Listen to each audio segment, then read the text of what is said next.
High school. One of the wildest and most unforgiving social biomes of human civilization, rivaled by none. Though the days of public execution in Elizabethan England could sum up pretty well the experience of using a men's restroom during passing periods. It is here we find the most curious creature of all, the adolescent male, in his natural habitat. For thousands of years, this specimen has baffled researchers and historians alike. Why do they do what they do?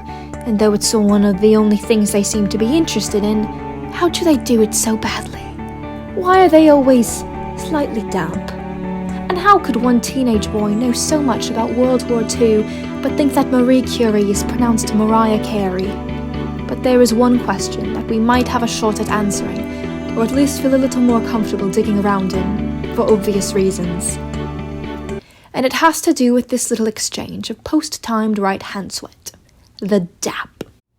Hello, I'm LaFonda McDonald, and today, with the help of the I.W. Wells newspaper The Headlight, and a tripod we borrowed from the yearbook teacher Mr. Higby, we are going to dive deep into the male psyche, which in retrospect will undoubtedly be a terrible idea, much like the Bundy tapes. So join us as we investigate a facet of the human connection that has been kept hidden for generations for legitimate reasons. A question that, if answered, might just alleviate a little bit of the mystery behind human connection. Do teenage boys dap each other up because they want to hold hands?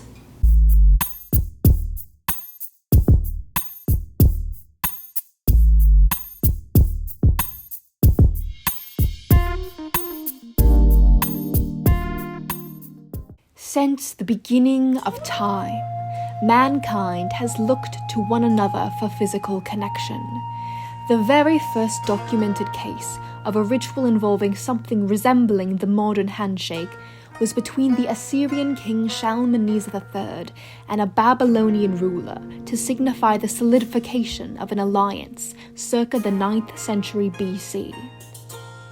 In his epics The Iliad and The Odyssey, aka the Bill and Ted's Excellent Adventure of Olden Times, Homer described handshakes between multiple characters as a sign of trust. Ancient Roman coins featured handshakes on their faces, like these, along with a portrait of Adrian Brody.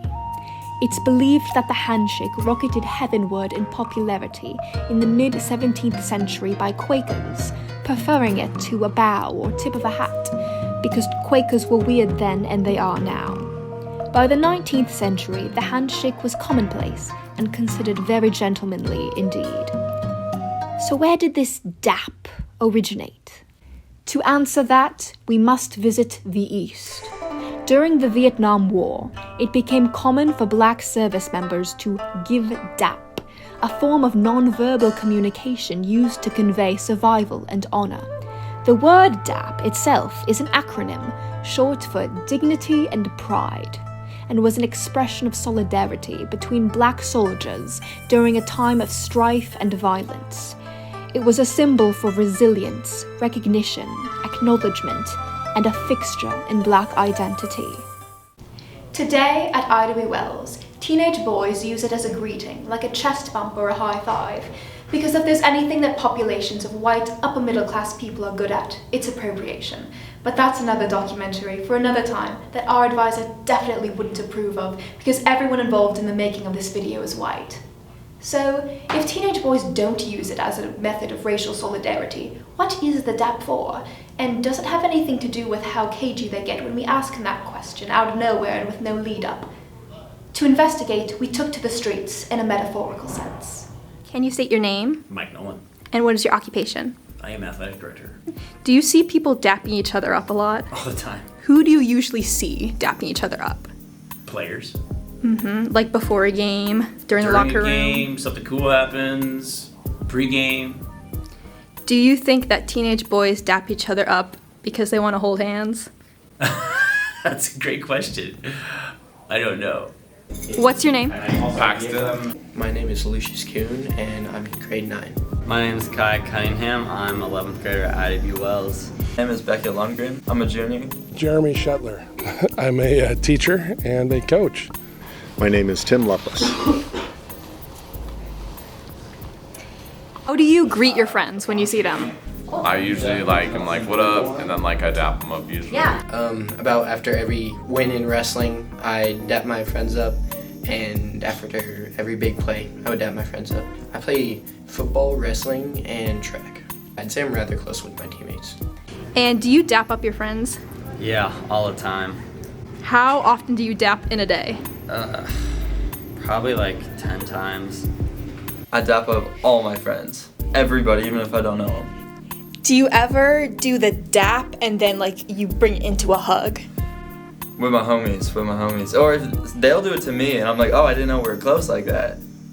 But you go over and you're like, okay. Perfect dap, you gotta have a crisp, hold on to that for you gotta hold on to that for Here's some info about Chris. I'd give it 2-3 seconds, but you need the crisp clap.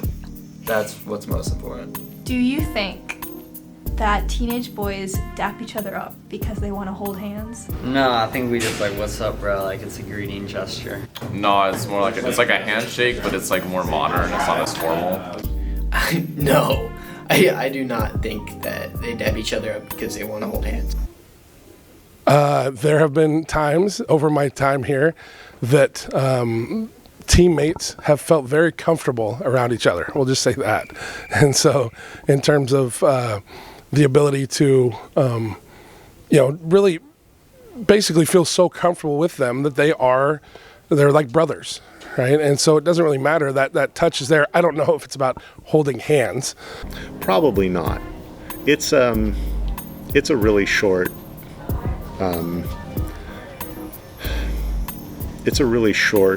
duration. I would think that if you really wanted to hold hands, you want to hold hands for a while. Do you think guys dap each other up because they want to hold hands? 100%. Absolutely. Yeah, I do it all the time. All the freaking time. I think that's definitely the reason. Yes, 100%. They like the physical touch. Well, I think that part of it is a reflection of pop culture. They see that behavior on TV or in the movies or on social media, and they're just mimicking it. I also think that it's used as maintenance of an in-group, that here's this visual, obvious, physical manifestation of connection between friends, and when they engage in that, it reinforces their friendship and reinforces their in-group status with each other. Do you think that teenage boys dap each other up because they want to hold hands? That was our secret? I mean, okay. For the record, yes. Who doesn't want to hold their homie's hand? That's all I'm gonna say. There are these surface level physical contacts between men or between teenage boys that are socially acceptable, and we tend to replace the not socially acceptable ones with ones that are socially acceptable. Our society does not really allow men to be vulnerable, and as kind of a secondary effect of that goes down on teenage boys. Vulnerability, especially in men, is seen as a weakness, and so much of our society tells men, and then by extension teenage boys, that you can't be weak. And I don't know, when I dap my friends up, it's the handshake and the pull in and the double pat on the back. And I don't know if that's the same dapping that you're talking about. You're recording all of this, aren't you? Damn you, Quinlan. I do think dapping each other up might be an excuse for them to hug. So maybe teenage boys do dap each other up because they want to hold hands, or maybe they don't. It probably depends on the teenage boy in question and how comfortable he is admitting that. But it's true that there are barriers for mental health assistance for adolescents today. It's not easy being a teenager with the price of eggs and such. So maybe let's give these guys a break. They've got a lot on their minds after all. best not to think of what